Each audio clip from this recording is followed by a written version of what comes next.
상황이 뭐 복잡할 게 아니라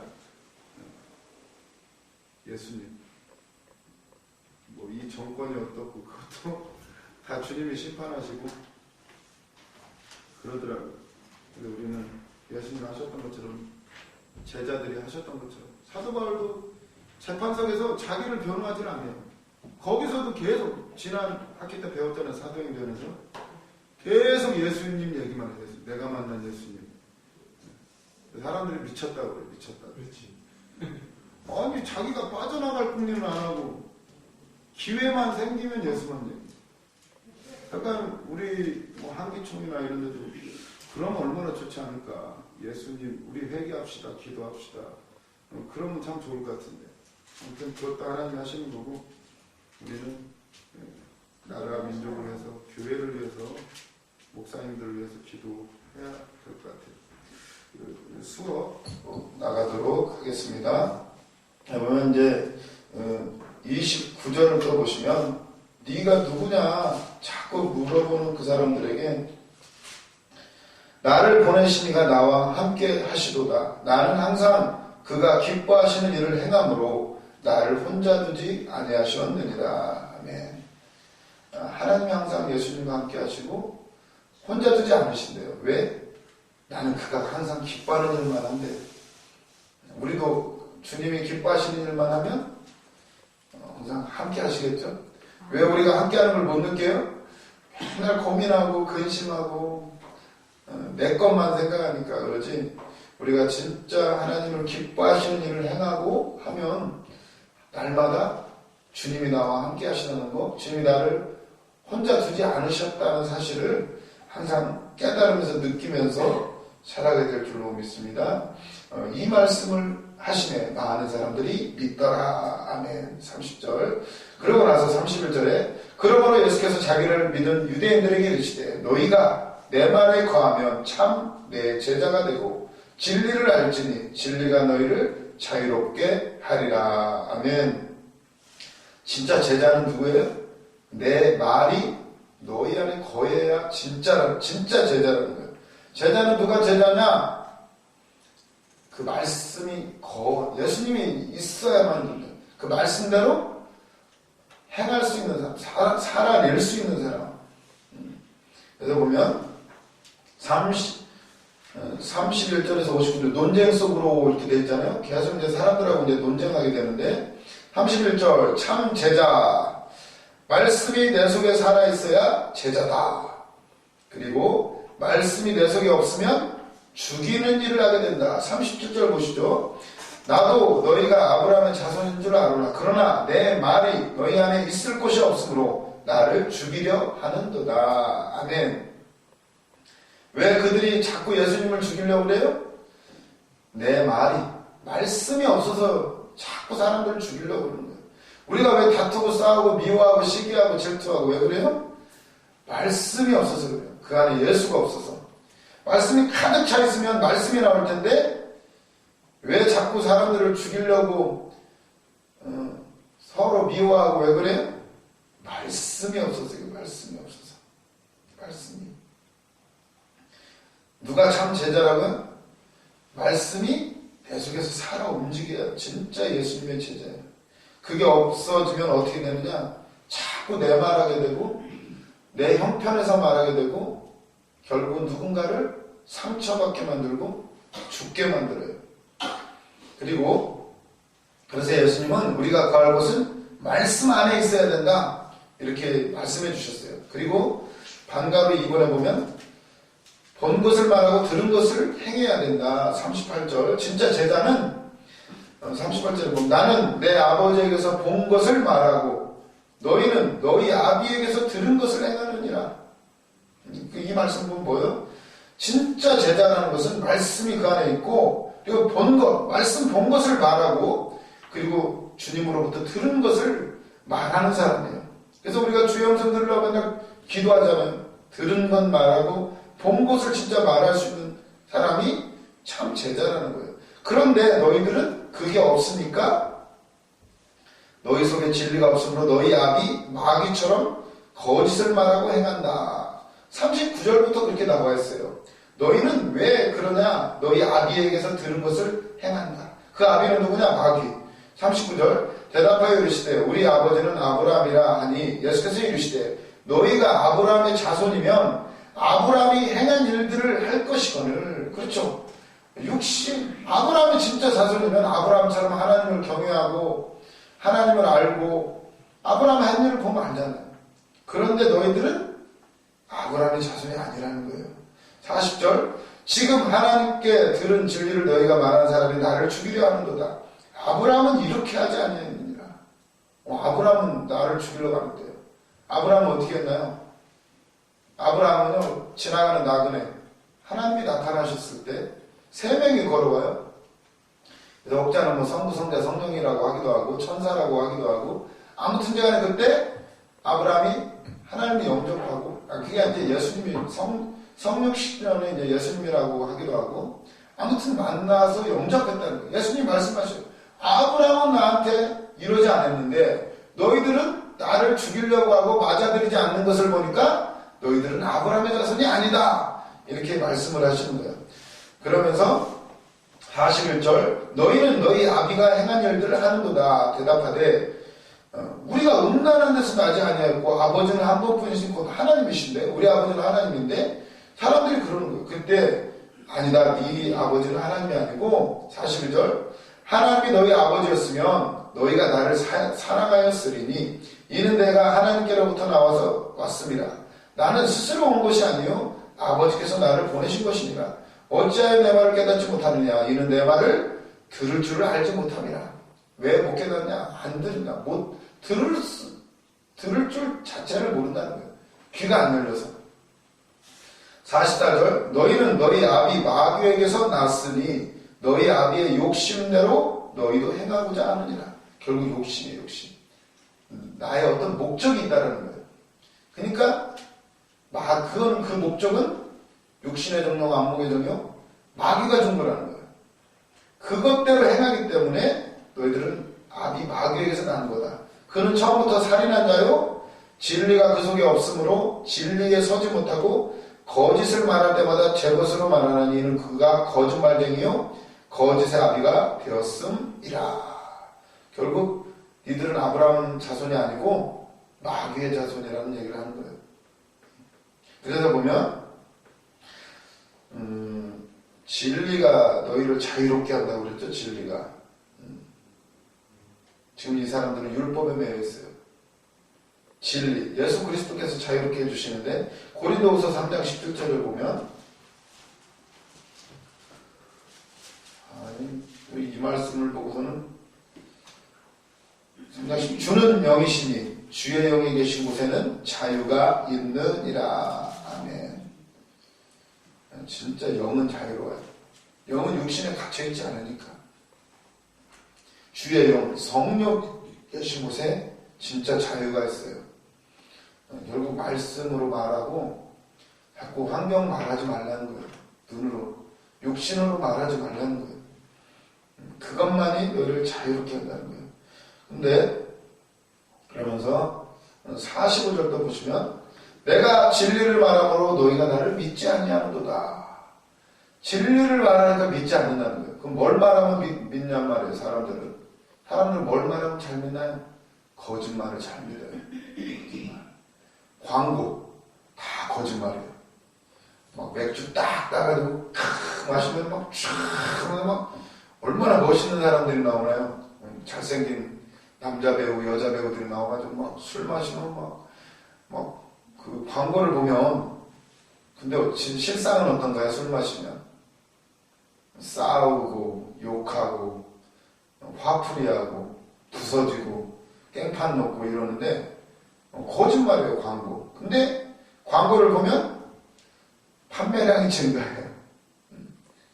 전부 거짓말이에요. 약 선전. 제주도 가면은 약을 안 살 수가 없어요. 그 얘기 들으면 약이 진짜 만병통치약 같이 느껴져요. 우리도 전번에 작년에 재작년에 갔다 왔는데 다들 어르신들 다 약 샀어요. 카드가 있어가지고 저도 있었으면 우리 부모님이 생각나더라고요. 돈만 있었으면 사드리는데 근데 갔다 왔더니 다들 안 드셨더라고요, 약들을. 그게 참 희한해요. 속아요, 그냥. 건강. 가장 염려되는 게 건강이죠. 다 속아요. 진리를 말하면 안 믿어요, 희한하게 사람들은. 히틀러가 그런 말을 했어요. 대중들은 멍청해가지고 큰 거짓말일수록 더 잘 믿는데요. 히틀러가 그 말을 했어요. 큰 거짓말을 치려면 아주 크게 치면은 그렇게 잘 믿는데요.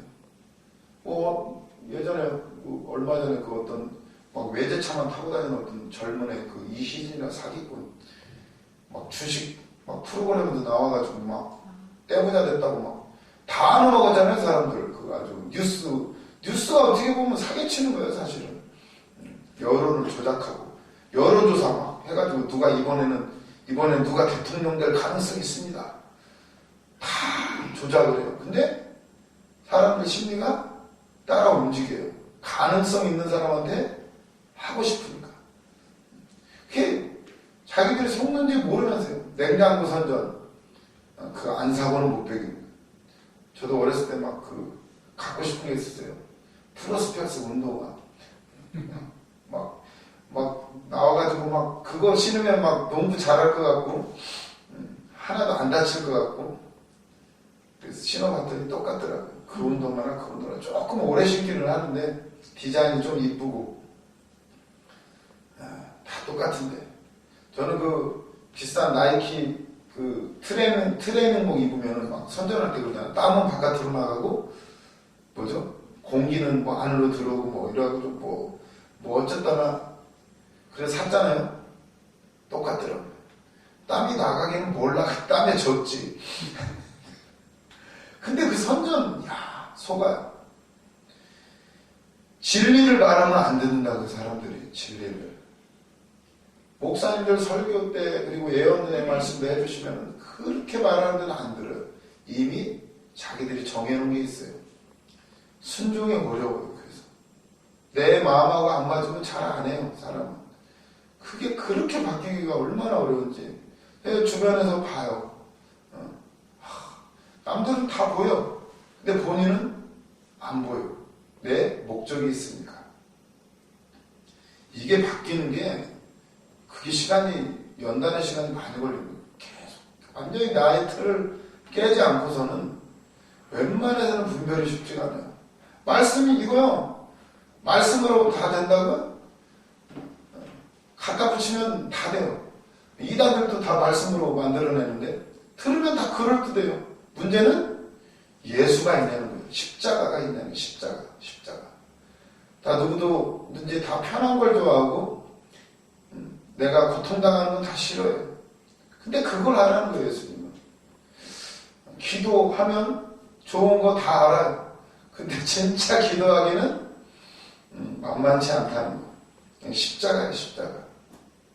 논쟁 속으로 진리를 말하니까 안 믿는데요. 그럼 뭘 말하면 믿는다는 거예요. 3번 보시면 45절 예수님을 믿는다고 하면서도 그의 참 모습을 따라 믿지 않냐고 자신의 필요와 조건을 따라 믿음으로 실상은 그 속에 나타난 하나님의 온전한 영광에까지 나가지 못한다. 우리의 믿음이 그렇더라고요. 그 어떤 중요한 순간에 선택의 기로에 서면 사람은 이게 바뀌지 않으면 필요와 목적에 따라 믿는 모습을 많이 보게 돼요. 진짜 믿는다 하는데 진짜 그 사람이 믿는지는 나중에 열매로 보면 알게 돼요. 다 말은 잘해. 다 복음이라고 그러고 다 변화됐다고 그러는데 진짜 믿느냐는 진리를 말할 때 진리를 말하는 사람들이 희한해요. 필요와 조건. 사람들은 거의 그렇게 믿고 있어요. 필요와 조건에 따라서.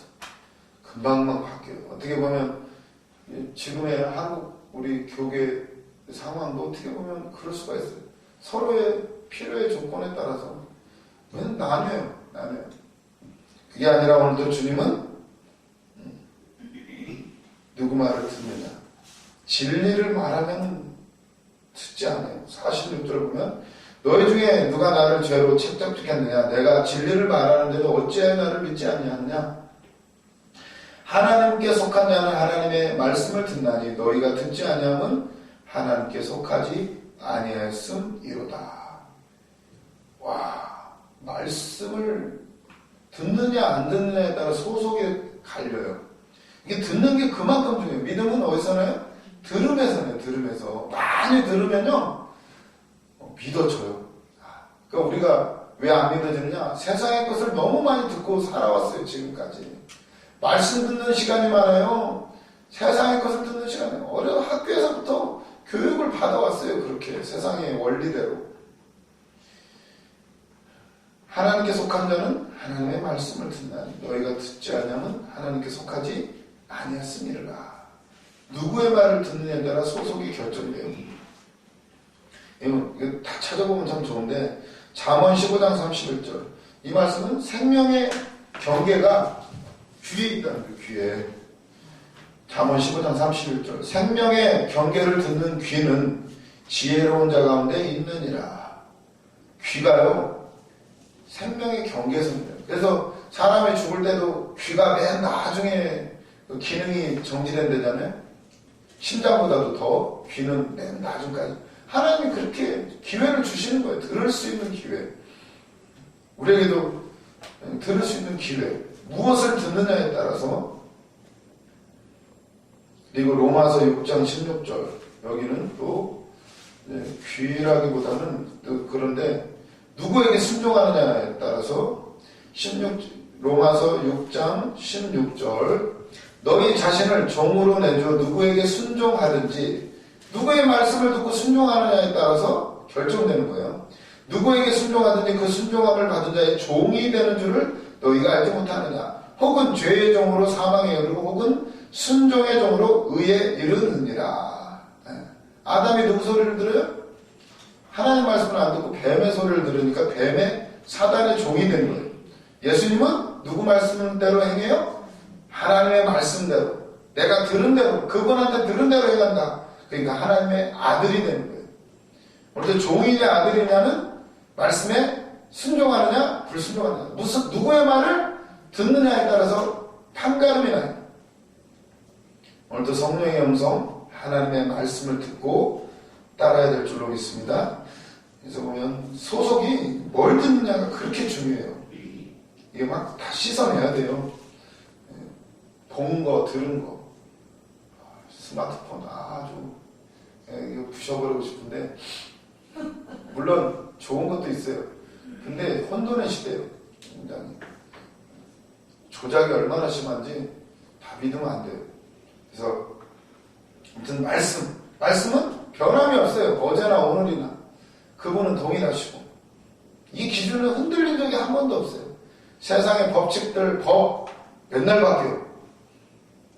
그러나 그래서 말씀에 따라서 똑바로 나가야 될 줄로 믿습니다.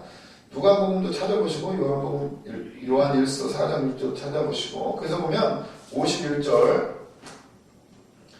요한복음 오늘 8장 51절 진실로 진실로 너희에게 이르노니 사람이 내 말을 지키면 영원히 죽음을 보지 아니하리라. 아멘. 내 말 지키면 영원히 죽지 않는다. 예수님의 말씀은 뭐가 있나요? 예수님이 우리에게 명령하신 거. 처음에 명령하신 게 나를 믿어라. 나를 믿어라. 예수님이 명령하신 것은 뭐가 있었나를 생각을 해봤어요. 큰 줄기로. 생각을 해봤더니 여기 프린터블에 적어놨죠? 결국 나를 믿으라는 거예요. 내가 메시아니까 믿으라고. 나를 믿어야 영생한다고. 그리고 큰 명령 중에 하나가 성령을 기다리라는 거예요. 계속 예수님 가시면서 그랬죠? 성령을 기다려라. 그가 오셔야만이 너희가 나를 밝히 알 수가 있고 그가 오시면 너희로 하여금 할 말을 줄 것이고 깨닫게 하시고 알려주시고 그분이 참 스승이시라고. 예수님의 명령이 크게 생각해보니까 나 믿어라. 성령 기다려라. 성령 받아라. 그리고 사명, 전도, 땅 끝까지 복음을 증거해라. 이거더라고요. 결국 믿고 성령 받아서 그의 복음을 증거하는 거. 우리가 할 일이 그거면 돼요. 그거의 기준에 맞추면 우리가 흔들릴 필요가 없어요. 누가 뭐 하러 가자 우르르 그거보다 더 중요한 거 믿고 성령의 음성을 듣고 사명 복음 증거하는 거 그게 가장 급한 일이에요. 한 사람이라도 더 천국 백성이 되게 하는 거 거기에 집중하면 우리가 분별을 확실하게 하게 될 줄로 믿습니다. 그러면서 또 물어보는 게 53절 너는 이미 죽은 우리 조상 아브라함보다도 더 크냐? 또 선지자도 죽었거늘 너는 너를 누구라 하느냐? 계속 헷갈리는 거예요. 지금 이 사람들이 메시아 같기는 한데 이게 인정하기가 싫은 거예요. 자꾸 자기들하고 맞지 않는 말만 하고 기득권자들한테 기득권 내려놓으라고 그러니까 예수님은 한마디로 기득권 내려놓으라고 그러니까 싫은 거예요. 우리도 사명을 하면 얼마나 내려놓을 게 많아요. 그러니까 자꾸 물어보는 거예요. 모든 사람이 똑같지만 우리 홍은혜 전도사가 처음 금식을 하고 20일 금식을 하고 같이 이제 보식에 들어갔는데 제가 그랬어요. 무조건 우리 죽만 먹고 된장국만 먹고 맞아 다른 거 절대 하지 말고 보식 그렇게 해. 그게 원칙이다. 그랬어요. 아 그렇다고 맞다고 그렇게 하자고. 근데 며칠 지났잖아요. 근데 자기가 이거 먹어도 돼? 아니 내가 말했지 무조건 죽하고 된장국이 원칙이야. 그래. 그다음 또 며칠이 지났어요. 자기야 이거는 지금 되지 않아? 내가 말했잖아. 원칙은 죽하고 된장이야. 자기야 이거 먹어도 계속 물어. 어떻게 해야 될까 그럼? 먹어 괜찮아. 먹어도 안 죽어. 그럼 근데 그게 저도 그러고요. 금식하시는 분들 다 공통적이더라고요. 원칙을 분명히 말해줬는데 꼭 물어봐요. 목사님 이거 먹어도 이거 지금은 되지 않나요? 물론 먹어도 돼요. 그럼 뭐하러 금식하냐고. 금식을 왜 하는데 순종하려고 하는 거예요. 말씀대로 지키려고. 그게 더 중요한데 먹느냐 안 먹느냐 나중에 먹어도 되고 어차피 평생을 먹어왔는데 그게 안 되더라고요. 그 인간이 그렇게 절제가 어렵고 말씀대로 한다는 게 그러니 하와가 얼마나 흔들렸을 거예요. 뱀의 소리가 들어갔어요. 보암직도 하고 먹음직도 하고 지혜로 진짜 지혜가 생길 것 같아요. 왜 하나님은 그것만 못 먹게 하셨을까? 뱀이 막 계속 속삭여요. 하나님처럼 돼. 야 네가 왜 하나님 말 이거 해라 저거 해라 그거 들을 필요 없어. 하나님처럼 돼. 그렇지. 그러니까 먹지 말라 그러지. 인간이 그렇게 나약해요. 오늘도 말씀은 변함이 없는데 막 유명한 목사님들이 막 이 말씀은 이거라고 이런 거라고 이론이 어떻고 뭐 학설이 어떻고 쭉 얘기하면 그런가 봐 그냥 넘어가요. 중요한 건 말씀을 그냥 한구탱이만 보지 말고 전체 말씀은 항상 반대가 나와요. 반대되는 게 그냥 그 적용을 잘해야 되더라고요. 그게 내 기준이 아니라 주님의 기준으로. 어떤 기준이 맞냐? 내가 손해보고 희생하는 게 항상 맞아요. 그게 십자가의 길이니까. 생명을 살리는 일이냐? 그게 중요해요. 그게. 저도 이렇게 말하지만 맨날 욕심에 이끌리는 게 인간이에요. 맨날 후회하고. 그래서 우리가 기도하고 이걸 어떻게든 내 중심을 바꾸려는 노력들. 내 힘으로 안 되지만 기도하고 또 엎드리고 깨닫고 말씀을 듣고 하라면 이 말씀이 살아 움직이는 성령이 나를 움직이는 그런 역사. 생수의 강이 터져나올 때 아무도 말릴 사람이 없어요. 우리는 그 능력으로 덧입어 일해야 될 줄로 믿습니다. 너를 누구라 하냐? 네가 도대체 누구냐는 거예요. 계속 물어봐요. 그럴 때 예수님 다시 말씀해 주셔요. 54절 예수께서 대답하시되 내가 내게 영광을 돌리면 내 영광이 아무것도 아니거니와 내게 영광을 돌리시는 내 아버지시니 곧 너희가 너희 하나님이라 칭하는 것이라. 너희는 그리 알지 못하되 나는 아노니 만일 내가 알지 못한다 하면 나도 너희같이 거짓말쟁이가 되리라. 나는 그를 알고 또 그 말씀을 지키노라. 너희 조상 아브라함은 나의 때 볼 것을 즐거워하다가 보고 기뻐하였느니라. 유대인들이 이르되 네가 아직 50도 못 되었는데 아브라함을 보았느냐? 계속해서 이르시되 진실로 진실로 너에게 이르노니 아브라함이 나기 전부터 내가 있느니라 하시니 그들이 돌을 들어 치려하거늘 예수께서 숨어 성전에서 나가시니라. 결국 그 얘기가 뭐예요? 내가 하나님이라는 거예요. 지금 내가 하나님이라는 거예요. 그러니까 유대인들이 돌로 칠 수밖에 없어요. 자기가 하나님이에요. 분명히 목수의 아들 요셉의 아들인데 이건 저라도 이 현장에 있었더라면 아마 예수님을 돌로 쳤을 거예요. 이건 어쩔 수 없는 우리 영이 열리지 않고서는 예수님이 과연 누구신지, 하나님의 계획이 어디 있는지, 하나님이 인간으로 내려오실지 인간은 도무지 상상조차 하지 못했던 거예요. 그분은 육신을 입고 내려오셨다는 사실이에요. 나를 대신해서 그 육신을 십자가에서 못 박으셨다는 사실이에요. 그분이 지금 영으로 내 안에 들어가 계시다는 그 진리를 우리가 온전히 자각할 때 진짜로 우리가 능력을 행할 수가 있어요. 그래서 너는 너를 누구라 하느냐 프린트를 보시면 아버지께서 주신 영광을 받은 자, 아버지를 알고 그 말씀을 지키는 사람, 아브라함이 나기 전부터 내가 있었다 이렇게 말씀하셔요. 그래서 이 연속적인 계속 논쟁들, 너 도대체 누구냐?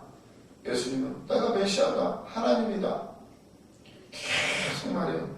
이 연속적인 논쟁들은 결국 예수님에 대한 참모습을 깨닫는 자리로 나오도록 초청하는 과정이에요. 지금 이거 우리도 마찬가지예요. 계속 삶 속에서 계속 부딪혀요. 말씀대로 살아야 되는데 살지 못하고 또 믿지 않는 자들하고 논쟁하고 또 믿는 자들 가운데서 계속 부딪히는 이 모습들은 지금 예수님을 만나가는 과정이에요. 결국 내 힘으로 안 된다는 걸 깨닫게 돼요. 나는 안 된다는 거, 내 옛사람으로 안 된다는 거, 그걸 깨달아가는 과정인 것을 보면서 이게 유대인들의 얘기만이 아니라 우리의 얘기라는 거, 영이 아니고서는 도무지 알 수 없다는 거, 그 성령을 우리에게 주셨다는 것에 우리는 기쁘고 감사하고 그걸 증거하시기를 바랍니다. 그러면서 이제 나는 빛이라고 8장에서 말씀하셨잖아요, 예수님이. 그러면 이제 9장으로 넘어가면, 이제 9장 넘어가시면 이제 맹인을 고치셔요. 이게 이제 이 요한복음에 7가지 기적이 나타나는데 표적, 이게 이제 6번째죠. 그리고 7번째는 죽은 나사로를 살리는. 그리고 이제 어떻게 보면 이게 예수님의 사역이에요. 예수님의 십자가와 부활을 지금 얘기하고 있는 과정으로 이 표적이라는 것은 사인이라고 그랬죠. 이 기적을 통해서 뭔가를 지금 말하라고 하는 거예요. 그래서 보면 이 맹인을 고치는 것은 무엇을 말하나요? 예수님이 빛으로 오셨다는 거. 진짜 우리의 눈을 뜨게 해주시는 분이 바로 예수 그리스도라는 사실을 이 표적을 통해서 우리가 봐야 돼요. 그래서 보면 9장 1절 예수께서 길을 가실 때에 날 때부터 맹인된 사람을 보신지라. 제자들이 물어 이르되 랍비여, 이 사람이 맹인으로 난 것이 누구의 죄로 인함입니까? 자기니까 부모니까. 그렇죠. 어떤 질병이나 고통이나 기본적으로는 죄의 결과예요. 아담과 하와의 범죄로부터 모든 고통이 시작이 됐어요. 물어보는 거예요. 그렇다면 이게 누구 죄 때문에? 성경 말씀을 보면 기본적으로 프린트를 먼저 보세요. 누구 죄로 인한 것인가? 1번 유대인들은 병이나 고난의 원인을 인과론적으로 봐 죄의 결과로 생각했다. 이게 기본이에요. 우리나라도 마찬가지예요. 다 어느 인간의 본성인데 일단은 죄값을 받아요. 죄값을 받는데 근데 2번에 보시면 성경 전체를 통해 보면 사실 질병과 죄는 서로 연결되어 있다. 그러죠? 욥기에도 많이 나와 있고 시편에도 나오고 에스겔서에도 나오게 되는데 또한 조상의 죄로 인한 결과로 보기도 한다. 출애굽기도 나와요. 이런 게 조상의 죄가 또 흐르기도 해요. 우리도 그런 걸 많이 보죠. 그런데 3번에 보시면 그러나 예수님은 소경과 관련하여서는 죄 때문이 아니라 하나님께서 하시고자 하는 일을 나타내기 위함이라고 하신다. 그러죠? 그래서 보면 그럼 뭐야 도대체? 그럼 언제는 하나님이 어떤 죄를 통해서 하나님의 하시는 일을 나타낼 때가 있고 어떤 죄는 죄의 결과기도 하고 어떤 병은 죄의 결과일 수도 있고 그래서 우리 이런 걸 보면서 어떻게 판단해야 되나? 어떤 고난에도 욥이 왜 고난당했어요? 죄가 많아서 친구들이 와서 그러죠. 막 네가 빨리 죄 있으면 회개해라. 그럼 하나님 고치실 거다. 아니냐. 그 욥기를 자세히 읽어보면 욥의 친구들이 하는 말이 다 옳은 말이에요. 옳은 말. 틀린 말이 하나도 없어요. 그리고 욥도 또 틀린 말이 없어요. 나 그런 죄 지은 적이 없다. 그러면서 욥이 막 내가 태어난 날을 후회하고 내가 죽어버렸더라면 모태에서 죽어버렸더라면 막 후회를 해요. 하나님께 직접적으로 대들지는 않았지만 도대체 이 고난이 어디서 왔냔 말이에요. 내가 지나가는 처녀를 막 뚫어져라 쳐다보지도 않았대요. 한마디로 음욕을 품지도 않았고 아무튼 뭐 누구 억울하게 한 적도 없다는 거예요. 근데 왜 이렇게 고난이 왔냔 말이에요. 그때 막 나중에 뭐 하나님이 나타나시고 욥아 네가 뭐길래 그렇게 말이 많냐 이러면서 너 내 질문에 한번 대답을 해봐라. 네가 바닷속을 걸어보았느냐 천지 창조할 때 네가 봤느냐 뭐 염소새끼 별대를 네가 아느냐 막 질문을 퍼부으시는데 욥이 뭐라 그래요? 내가 입을 막습니다 그래요. 한마디도 하나님의 말씀 대답할 수가 없어요. 그러니까 우리가 왜 고난당해요? 왜 우리 남편은 내가 잘못 선택해서? 왜 나는 저런 남자를 만났을까? 그때 선택 잘할걸. 왜 그랬는지 우리는 몰라요. 왜 고난당하는지 진짜는 몰라요. 결국은 하나님의 영광이에요. 지나고 보면 이게 다 간증이고 우리를 만들어가는 과정이에요. 그래서 보면 욥기 마지막에 뭐라고 나오나요? 하나님이 막 저기 하고 욥이 내가 귀로만 이제 눈으로 본다. 엎드려 죄 가운데 회개하나이다. 그 하나님 앞에 섰을 때 아무런 할 말이 없어요. 왜 나를 이렇게 만드셨어요? 왜 이런 가정에 보내셨어요? 할 말이 없어요. 왜 저 사람은 좋은 가정에 태어나서 믿음의 가정에 태어나서 누구는 그냥 큰 교회 그냥 대충 물려받고 왜냐고? 할 말이 없는 거예요. 다 하나님이 주신 거예요. 할 만하니까. 다 저마다의 그릇이 있으니까. 왜 저 사람 크게 만들고 나는 이렇게 초라하게 만드셨어요? 누구는 똑똑하게 만들고 얼마나 머리도 좀 좋게 만들고 좀 잘생기게 좀 키도 좀 크게 좀 만들어주지. 따지지 말라는 거예요. 하나님의 뜻, 선하신 뜻을 우리가 측량할 길이 없는 거예요. 그래서 4번에 보면 우리는 고난받는 사람들을 무조건 죄를 지어서 하나님의 벌을 받는 것이라고 단정 짓는 실수를 범하지 말아야 한다. 그런 거죠. 저 사람 순종 안 해서 그래. 물론 그 말도 맞은데 그 상황이 되어봤냐고요. 이상한 순간이 있어요. 이래도 저래도 결국 어차피 인생은 뭘 선택하든 고난이에요. 그리고 뭘 선택하든 믿음만 있으면 모든 게 다 예수께로 인도가 돼요. 그런 걸 보면서 우리는 그럼 어떻게 판단하는가? 판단하지 말라는 거 함부로 단정 짓지 말고 저 사람 왜 저렇게 고난당해? 사명 안 해서 그래. 물론 그것도 맞은데 그렇게 함부로 말할 수가 없다는 거예요. 그러면서 5번 보면 성경은 원죄의 결과 인간이 하나님의 형상을 잃었다고 한다. 이것은 대개의 경우 인간의 내면에 있는 여호와 하나님의 신이 떠나죠. 결국 내면에서 생겨나는 거예요. 원래 원죄는 영이 떠나니까. 그리고 예외적으로 인간의 외면에도 나타나요. 그게 바로 질병이고 고난인데 나타나는 그것이 바로 장애다. 이 본문에 이제 맹인이 나오니까 그런 의미에서 장애는 곧 죄의 결과라고 할 수가 있다. 그죠? 그게 이제 드러난 거니까 표면적으로. 그렇다면 그런 장애나 고난들을 바라볼 때 우리는 어떻게 바라봐야 되는가? 저 사람 조상들이 죄 많이 지었네? 그게 아니라 그게 뭐예요? 우리도 다 똑같이 죄를 갖고 태어났단 말이에요. 그러나 장애는 개인이 지은 대가의 벌이라기보다는 인류 모두가 함께 지은 원죄의 결과다. 즉 장애의 책임이 장애자에게만 있는 것이 아니라 우리 모두에게 있음을 먼저 인식해야 된다. 더 큰 장애는 나의 내면에 있음을 먼저 기억해야 된다. 결국 내 안에 있는 게 드러나는 거잖아요.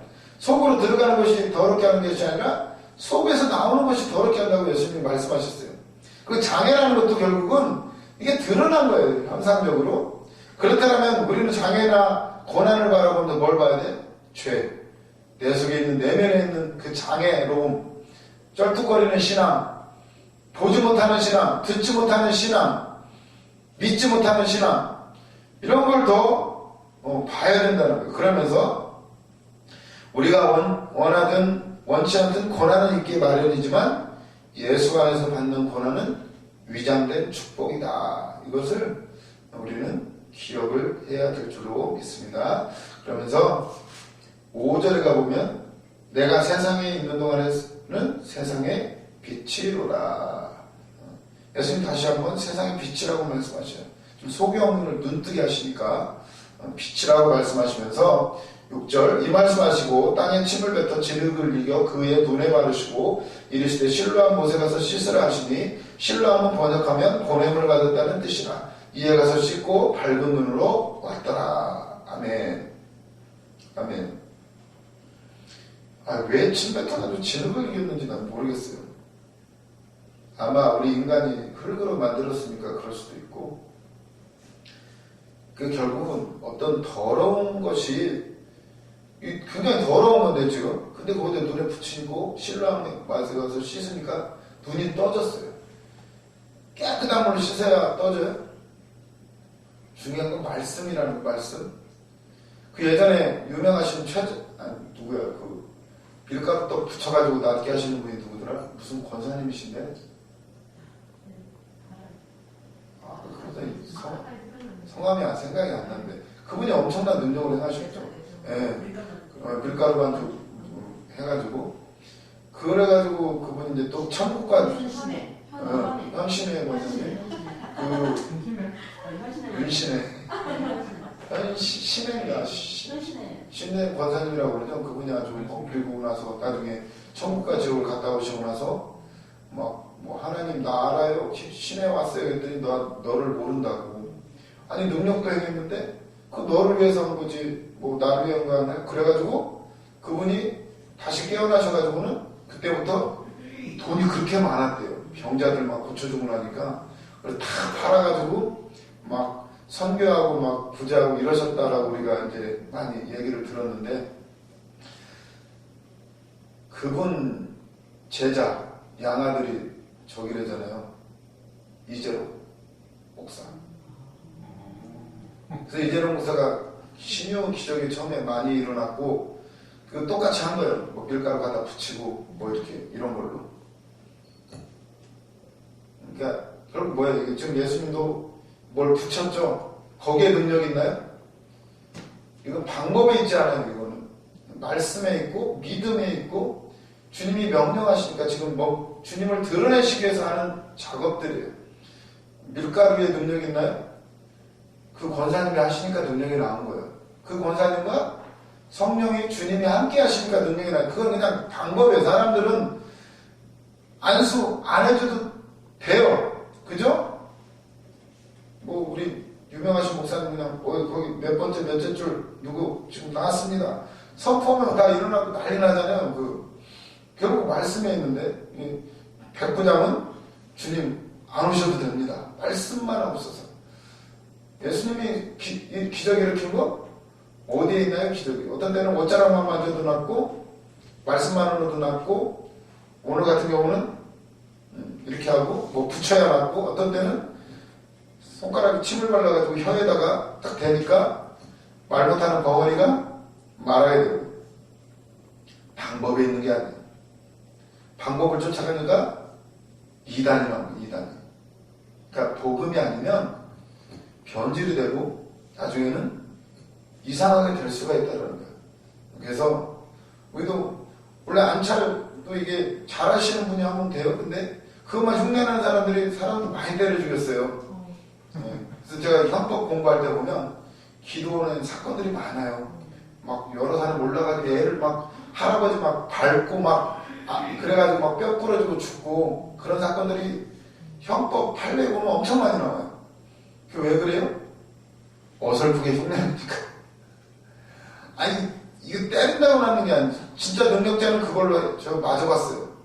우리도 여기서 하잖아요. 능력이 나오죠. 근데 어설프게 흉내 그냥 무작정 하면 안 된다는 게 무작정. 진짜 주님이 원하실 때 그리고 성령 충만할 때 야 아무나 흉내내면 안 된다는 거예요. 그래서 그게 아니라 아무튼 그것도 생각하시면서 그 예수님이 이제 그 땅에 침을 뱉어서 진흙을 이겨 눈에 바르시고 깨끗하게 씻음을 받게 되는데 그러면서 이제 또 논쟁이 붙어요. 서기관과 바리새인들이 와가지고 13절 그들이 전에 맹인이었던 사람을 데리고 바리새인으로 갔더라. 예수께서 진흙을 이겨 눈을 뜨게 하신 날은 안식일이니. 문제는 또 이게 안식일이에요. 안식일 날은 일을 하면 안 되는데 지금 일을 한 거예요. 또 흙을 이기고 발라서 눈에 붙인 거 일이에요. 유대인의 기준에 의하면. 또 신랑 못에 가서 씻고 일을 해버린 거예요. 눈 뜨니까 기뻐해야 되는데 그게 아니고 왜 일했냐고 지금 너 왜 안식일날 일했냐고 지금 따지고 달라드는 거예요. 그러면서 도대체 너한테 이 일을 시킨 게 누구냐 이러면서 지금 이거 읽어보면 참 재밌어요. 다 아시는 내용이니까 안다고 치고 이제 프린트물을 보시면 13절에서 41절 소경치유 사건에 대한 반응들이 나오죠. 1번 유대인들과 바리새인들 예수님을 반대하는 사람들 소경이 눈뜬 명백한 표적을 보고서도 이 표적이 의미하는 말을 받아들이기를 거부하고 예수에 대한 신앙을 거부한다. 이거는 이사야에서에서 누누이 예언된 그 메시아가 오시면 맹인이 눈 뜬다. 이 말씀이 엄청 많이 나와요. 그 말씀을 아는 사람이라면 이 표적을 보고서 메시아가 왔다. 구약에 한 번도 맹인이 눈 뜬 기적이 한 번도 없다는 거예요. 한 번도. 왜냐? 메시아가 오셔서 해야 될 사역이기 때문에 예수님이 하셨어요. 그러면 메시아라고 알아야 되는데 알면서도 거부해요. 2번 자신들은 모세의 율법을 알아 빛을 받고 있다고 생각하여 참 빛이신 예수를 보지 못하고 메시아로 인정치 않으므로 결국 소경이 되어버렸다. 말씀을 안 받아들이면 소경이 될 수밖에 없어요. 세상의 지식과 어둠으로 판단하게 되니까 결국 눈을 뜨지 못한 거예요. 거듭난 자, 말씀을 아는 사람, 예수님을 받아들이는 사람만이 눈을 뜨는 거예요. 이제 눈을 뜨는 거. 그 다음에 2번 소경의 부모. 소경의 부모는 어떻게 하나요? 맹인한테 물어봤더니 예수가 그랬다고 그래요. 그랬더니 야 진짜로 너 눈 뜬 게 한 게 맞아? 예수 맞아? 그러니까 그랬더니 부모를 불러요. 얘는 지금 뭐가 뭔지 모르는 애니까 이제 눈 뜬 지 얼마 안 되니까 부모한테 물어보는 거죠. 부모를 불렀더니 뭐라 그래요? 부모도 명백히 자기 아들이 맹인으로 낳았다는 걸 아는데 18절에 보면 유대인들이 그가 맹인으로 있다가 보게 된 것을 믿지 아니하고 이거 맹인 원래 태어날 때부터 맹인이 아니고 중간에 잠깐 다쳐가지고 맹인 됐다가 눈 뜬 게 아닌가 이러면서 진짜로 이 사람이 태어나면서부터 맹인이었는가 선천적이었는가를 지금 막 물어보는 거예요. 부모를 불러서 물어봐요. 19절 이에 너희 말에 맹인으로 낳았다 하는 너희 아들이냐? 그러면 지금은 어떻게 해서 보느냐? 20절 그 부모가 대답하여 이르되 이 사람이 우리 아들인 것과 맹인으로 낳은 것은 아나이다. 아들 맞아요. 그리고 맹인으로 태어났어요. 21절 그러나 지금 어떻게 해서 보는지 또 누가 그 눈을 뜨게 했는지 우리는 알지 못하나이다. 알면서도 모른다고 그래요. 그에게 물어보소서 그가 장성하였으니 자기 일을 말하라이다. 그 부모가 이렇게 말한 것은 이미 유대인들이 누구든지 예수를 그리스도로 시인하는 자는 출교하기로 결의하였으므로 그들을 무서워함이라. 아는데 말하지 않는 거예요. 오늘날도 마찬가지로 괜히 권세 있는 사람 얼마나 요즘에 사건이 많아요. 근데 다 아는데 함부로 말 못해요. 쥐도새도 모르게 죽을 수가 있으니까. 그래서 이 부모도, 소경의 부모도 예수가 자기 아들에게 빛을 준 그리스도임을 알면서도 유대 회당에서 출교당한 것을 두려워하여 공개적으로 신앙을 고백하지 못한다. 당시 유대 회당에서 추출당한다는 것은 사회적으로 사망하는 것과 마찬가지였기 때문에 이런 사람들이 많이 있었다. 그죠? 죽으니까 아무 말 안 하는 거예요. 니고데모 같은 경우도 국회의원이었는데도 밤중에 몰래 찾아왔다가 그리고 예수님을 어느 정도 변호하긴 하는데 드러내놓고 말하지는 못해요.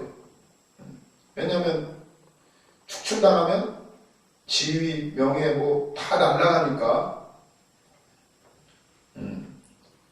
참 쉽지 않은 얘기예요. 왜 이 당시에 예수를 구주로 시인하면 핍박의 시대고 어려운 시대였죠. 이런 사람들, 그리고 소경, 중요한 사람인데 소경은 그러면 어떤 반응이 있냐. 1번, 소경은 유대 공동체에서 출교와 박해한다는 것을 알면서도 예수를 선지자로 고백한다. 이 고백은 이사야서 쭉 이런 예언들을 배경으로 한다. 근데 이 고백을 하고 나서 있잖아요. 소경의 신앙이 발전한다는 거예요. 예수에 대한 명칭이 바뀌어요. 그래서 보면 예수님에 대한 그의 고백은, 그래서 이렇게 고백이 중요하다는 거예요. 예수를 주로 고백하는 순간 우리가 날마다 사도신경도 외우는 이유가 그거죠. 그분을 구세주로 고백하고 우리의 신앙을 날마다 고백하는 거예요. 그 이유는 고백하는 순간 그게 이제 믿음이 자라난다는 거예요. 그 고백을 통해서. 보면 처음에 고백은 11절에 보면 대답하되 예수라는 그 사람이, 예수를 뭐라고 칭해요? 사람이라는 사람.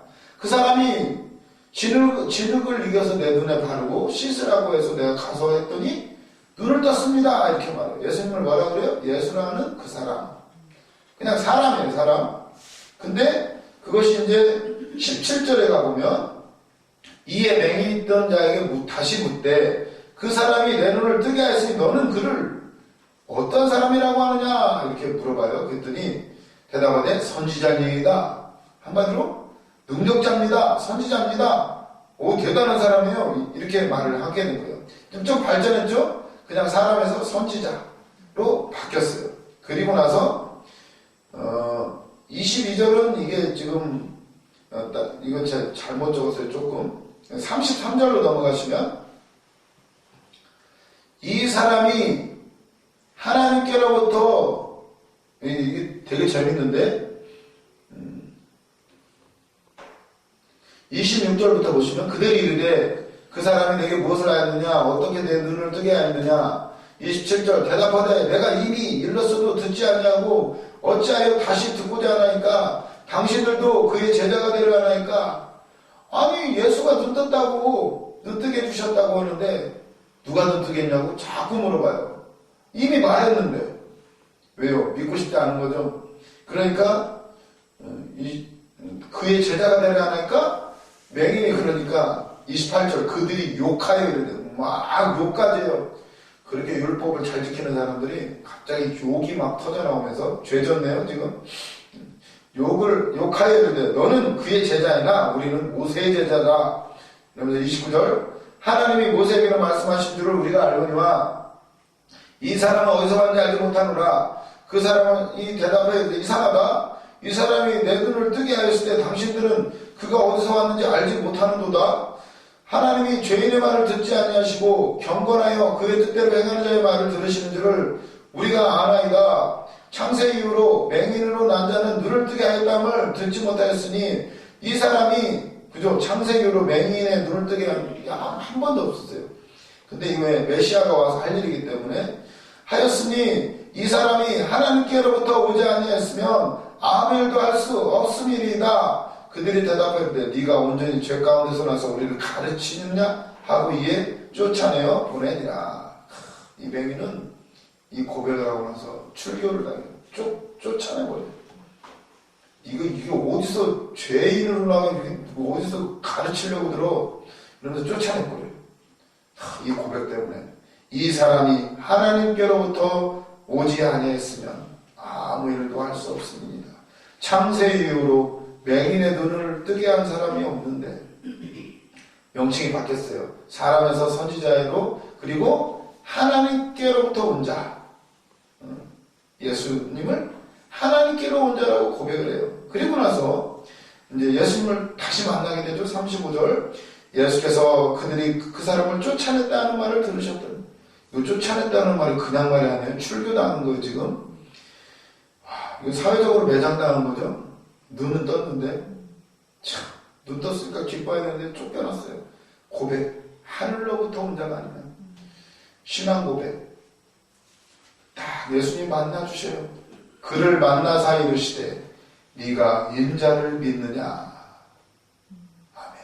이 인자라는 단어는 그냥 단어가 아니에요. 거기 각주 달리지 않았어요? 인자. 어떤 사본에 하나님의 아들을 이 말이라는 인자라는 말은 하나님의 아들.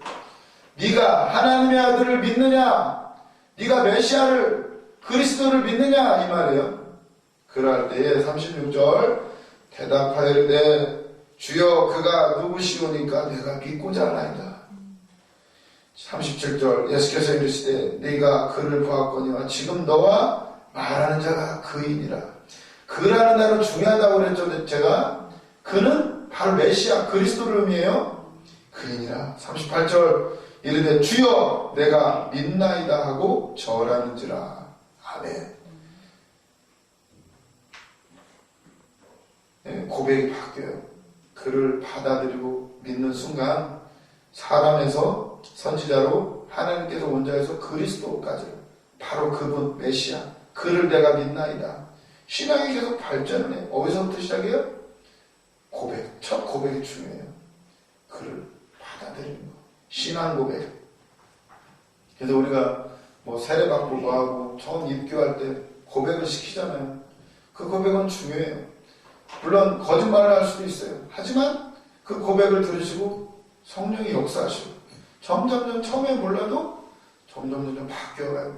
우리가 예수님을 어떻게 바라보고 있는지 진짜 그분을 우리가 진짜 그냥 내 문제 해결을 그 정도로 믿는지 아니면 그냥 애원해주고 진짜 내 병 고쳐주고 그냥 집안의 문제 해결해주는 그런 예수로 믿는지 아니면 진짜 내 삶을 완전히 바꾸고 나를 구원하시는 온 인류를 구원하시는 진짜 그분 구세주로 믿는지 믿음이 발전해요. 그 믿음은 발전은 고백으로부터 시작이 돼요. 우리는 이미 고백한 자인 줄로 믿습니다. 이 순간